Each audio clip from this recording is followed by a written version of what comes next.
Hello and welcome back to another Royal Reviewer channel upload. And today I wanted to kind of continue the talk because the story has moved on, of course, regarding Prince William and the Lionesses and travelling to Australia. Will he, won't he go? Is he going to stick by his word?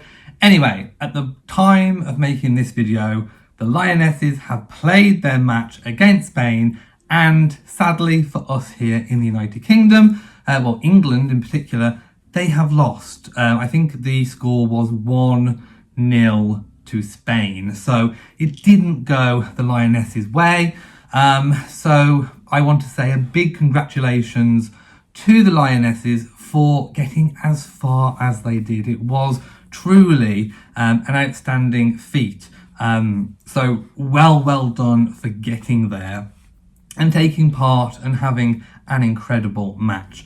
So I want to kind of continue this story from where I left off last time. So 23 hours ago, as of making this video now, the Prince and Princess of Wales accounts on their social medias released a new video of the Prince of Wales, Prince William, and Princess Charlotte sat beside him, basically wishing the team the best of luck, but also apologising, saying sorry for not being able to be there in person. Also, we got to hear Princess Charlotte speaking and cheering on the Lionesses. So we know that Princess Charlotte is into her football. She does seem the kind of sporty, robust type of child. I think she kind of gets that sporty, competitive nature from both her parents, but her mother, Catherine, is very, very sporty, very into tennis and all that kind of thing. So I think it's in her nature to be that way inclined. But I think it is interesting. Now, a lot of people will be talking about, did this happen? If you're cynical and you're looking on the cynical side of things, you might think that this happened, that William only made this video, that William only brought out Princess Charlotte because of the ongoing criticism and media storm that has been surrounding his decision not to go to support the team in person. And of course, I said last time we've had Queen Letizia of Spain going to support the Spanish team who won, but there was no royal support. Now, I don't think anyone in person royal support, I should say, because I don't think anybody can say that there has not been royal support for the team. King Charles and Camilla have been supporting them, and so has Prince William and the Wales family. So the royal family has been supporting, but they were not there in person. That is a fact. There was no representative of the royal family there in person. However, we have this video. Like I said, the cynical people amongst you, do let me know in the comment section below if you are one of those cynical people, might be thinking that Prince William has kind of traipsed out his daughter as a kind of PR stunt. I mean, some people, I've already seen it on social media, people criticising him for wheeling out his daughter and using her as a kind of PR stunt. There is, again, no doubt in anyone's mind that there has been a storm, a furore around this. But what we don't know, and this is a fact, what we don't know, because we don't have an alternative universe, we don't have a time machine, we can't go and see what would have happened if the situation had been different. We do not know whether or not William was going to already plan doing a video message with Charlotte. Even if there hadn't been all this media furore, perhaps this was always in the pipeline. However, I do think it's quite pertinent to note that it is only Charlotte that is sat with William. Is that because we're talking about a female team? But then, of course, males can also support the female competitors in sport. So why don't we have Prince George? Why don't we have Prince Louis alongside their sister Princess Charlotte? That is one thing that does stand out to me, why were not all the children involved. I think it is quite a powerful image, seeing the Prince of Wales with his daughter talking about and supporting the female football team. But again, the cynical amongst you will be saying that that is pertinent in terms of being a PR stunt. Those of you who are going to be a bit more kind and a bit more favourable to Prince William will, of course, be saying that perhaps this was already planned and that it's a nice thing to do for Charlotte to be concentrating on women's sport and empowerment, of course, in women's sport. So I think depending upon which side you fall on, you're going to have a different opinion. And I welcome everybody to comment, leave a comment in the comment section, what side you kind of fall on. Taking to social media, the royal family account, which is of course the account for King Charles and Camilla, put out, this is 18 hours ago, as dawn breaks in Australia, a message from His Majesty the King. Good luck today, Lionesses, and may you roar to victory, Charles R. So hopeful, obviously 18 hours ago. And so 2 hours ago, we got a message after the match saying, while I know how sore today's result must be, let none of you feel defeated, for to have reached the finals at all is an immense tribute to your skill, determination and team spirit in the finest sporting tradition. Signed, Charles R. For those of you who don't know what the R is, it's for Rex. It means king, which is why we had the Vivat Rex during the coronation ceremony. And of course, the counterpart, Regina for Queen, why we had the Vivat Regina, which is still quite catchy and it's still kind of stuck in my head. But anyway, then we had, of course, William and Catherine's message. Although it's a result none of us wanted, Lionesses, you have done yourselves and this nation proud. Your spirit and drive have inspired so many people and paved the way for generations to come. Thank you for the footballing memories. Congratulations to Spain. W, of course, signed William. So like I say, I don't think anyone can say that the royal family has not supported the Lionesses. They just were not there in person. So, you know, what will it be like at the next? I mean, I don't know where the next World Cup is being held. Has it been announced? I imagine it's a bit like the Olympics and they announce so many in advance. It's not my sport. It's not my game. I'm not terribly interested myself. But that's a personal thing. But of course, I am proud of the Lionesses for doing so well for our country. Will William, if he still remains president of the Football Association, will he go to the men's final? Wherever that may be, whenever it happens? I don't know. We're going to have to wait and see. But I certainly think, you know, there will be a consciousness in the decisions whether to attend or not. Now, another thing that came out in the press that is very pertinent to talk about is, again, the cynical amongst you will say it's a distraction technique, but I personally think that it's rather telling that they used this as something to explain away why William wouldn't attend the match in Australia. And I actually think, well, let's talk about what it is first. So a story emerged saying that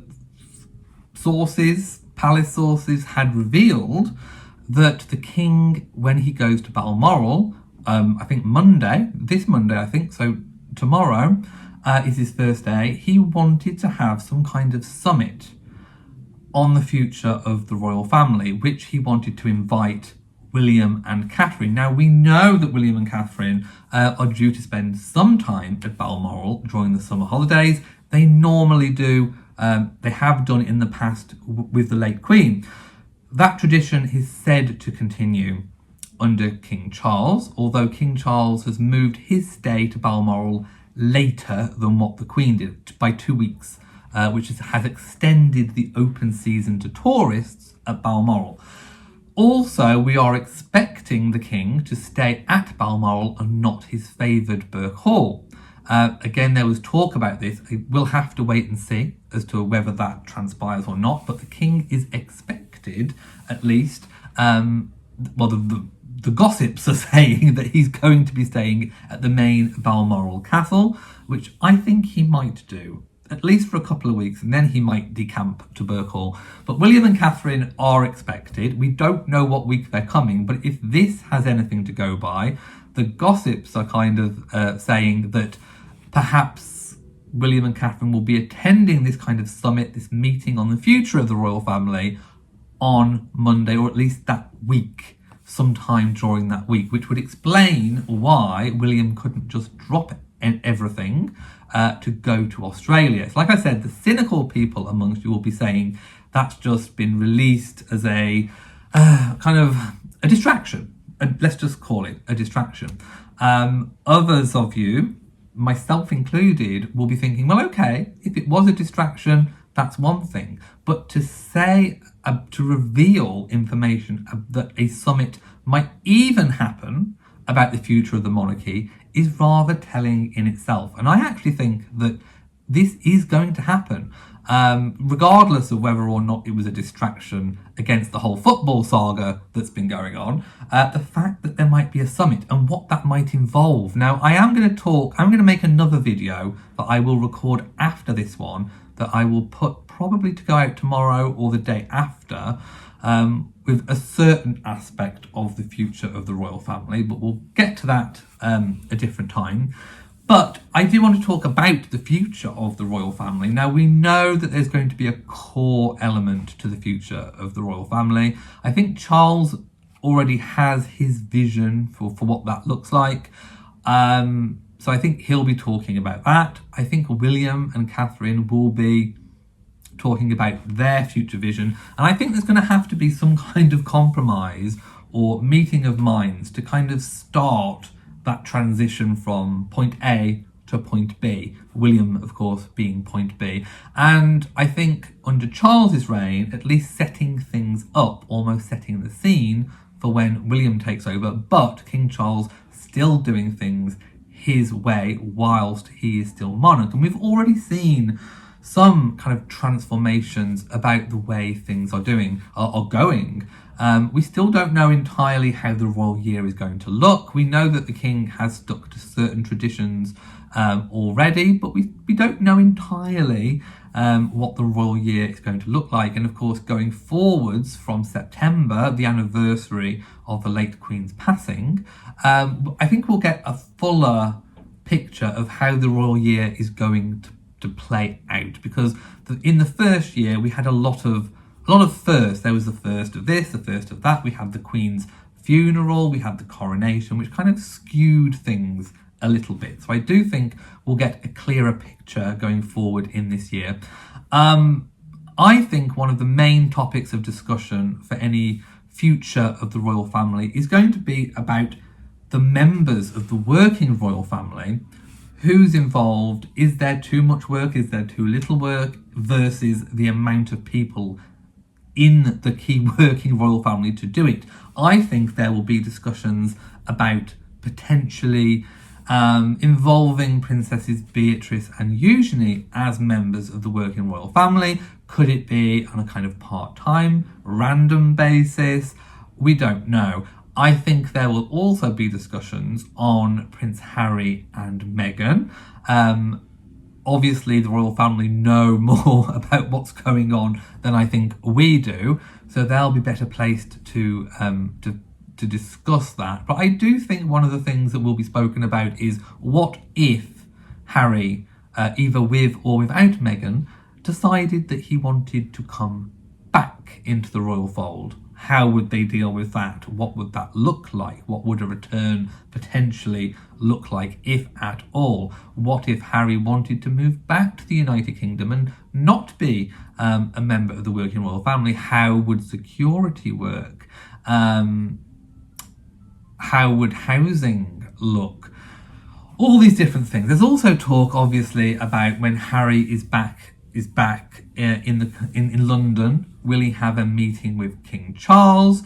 It's all very up in the air, but I think what's really important to note is the involvement of Catherine. Catherine is most certainly being involved because she is a key player in the future of the monarchy. And I think they'll also be discussing options for the Wales children. There's already been talk about perhaps George not going down the traditional military route in terms of, going to Sandhurst. Now, it is important, I think, being head of the armed forces as future king, that he's well versed in the armed forces and he has those associations. But I'm not entirely sure that going into the military in kind of any kind of active way, or even training for that matter, is up George's street. He strikes me as being the sort of child who potentially might want to go a different route. And I think that is what might be discussed. And I will talk about this a little bit more in my next video because it is kind of pertinent to that.